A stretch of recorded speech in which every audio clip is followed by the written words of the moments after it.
देखिए, आज की प्रेस वार्ता का विषय महिलाएं हैं, जम्मू कश्मीर की महिलाएं जो लगातार यहाँ पर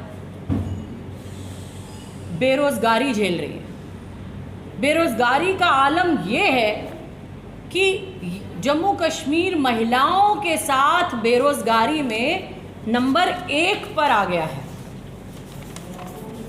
बार बार ये लोग बहुत बड़ी बड़ी बातें करते हैं, हमने महिलाओं के लिए ये किया, वो किया, वो किया, वो किया, वो किया, लेकिन तफ्तीश से नम्रता जी इस बारे में भी आपको बताएंगी। नम्रता जी को मैंने कहा है कि एक हिस्सा आपको ज़रूर इस बारे में ब्रीफ करेंगे, क्योंकि जम्मू की महिलाओं को बखूबी समझती हैं नम्रता जी। यहाँ पर बहुत बड़ा एक अहम मुद्दा है जिसके लिए जम्मू कश्मीर की महिलाओं को रेल तक रोकना पड़ा, वो है स्मार्ट मीटर्स का।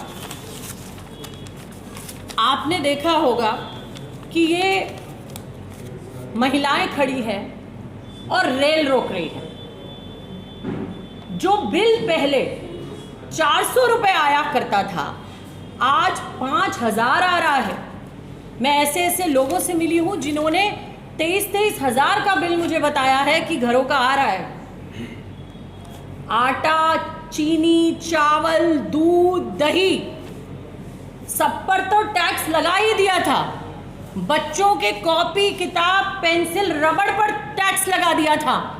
लेकिन जो हाल यहाँ स्मार्ट मीटर्स का किया है, वाटर मीटर्स, अगर किसी के घर में नल है तो रजिस्ट्रेशन कराइए।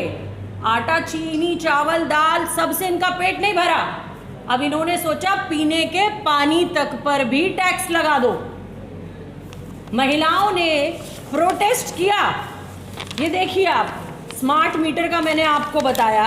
उसके बाद पानी के लिए महिलाओं ने रेलें रोकी। उसके बाद आप देखिए लगातार जिस तरीके से बीजेपी पहला यहाँ पर आते ही वुमेन कमीशन ही बंद कर देती है। मतलब ना कोई सुनवाई होगी, ना कोई महिलाओं की बात होगी। उन्हें लगा जम्मू कश्मीर की महिलाओं को किसी कमीशन की ज़रूरत ही नहीं है, वुमेन कमीशन की।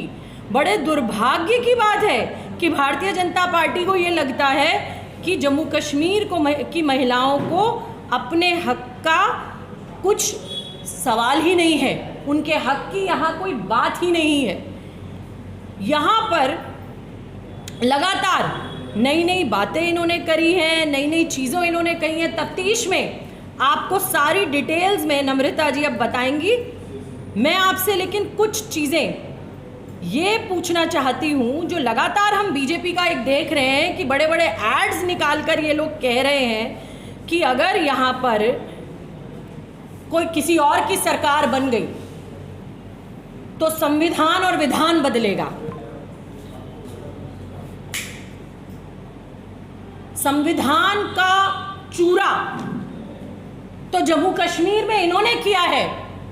जम्मू कश्मीर के लोगों को जेलों में ठूस कर, यहाँ के इंटरनेट सेवाओं को बंद करके, जम्मू कश्मीर को डिग्रेड करके, स्टेट से यूटी में बदल कर, क्या यह संविधान का कत्ल भारतीय जनता पार्टी ने किया है या किसी और पार्टी ने किया है? जवाब दीजिए।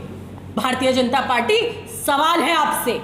दूसरा, कहते हैं सोचा है धारा 370 लौटी तो तिरंगे का निशान बदलेगा। अरे वो तिरंगा जिसमें देश के शहीद लपेटे जाते हैं, जिनकी शहादत होती है, और प्रधानमंत्री यहां आते हैं, रैली करते हैं, और कुछ दूरी पर 2 जवान शहीद होते हैं, जम्मू के 2 घायल होते हैं, और दुख के 2 शब्द, दुख के, उनकी शहादत पर शोक के 2 शब्द प्रधानमंत्री के मुंह से नहीं निकलते। तो बताइए, जम्मू कश्मीर को आपने नैरेटिव सेट करने के लिए रखा है?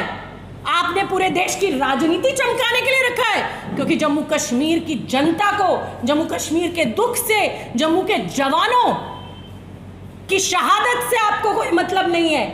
आप तिरंगे की बात करते हैं, आप तिरंगे की शान की बात करते हैं, जिन्होंने तिरंगा अपने आरएसएस के मुख्यालय पर नहीं, कभी सालों साल 2000 तक लहराया, वो तिरंगे का मान सम्मान हमें समझाएंगे।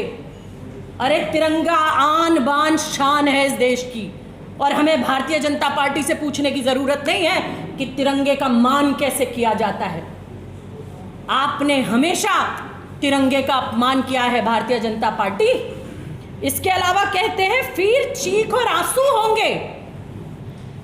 97 दिन 25 अटैक, सिविलियंस का मारा जाना, शहीदों का मारा जाना, जो आतंकवाद पहले 2012 में कांग्रेस की सरकार में शून्य पर आ गया था, आज फिर चीख पुकार जम्मू में आ गई है। जम्मू में आतंकवाद सर फैला रहा है, पांव पसार चुका है, और ये कहते हैं अंतिम चरण पर है।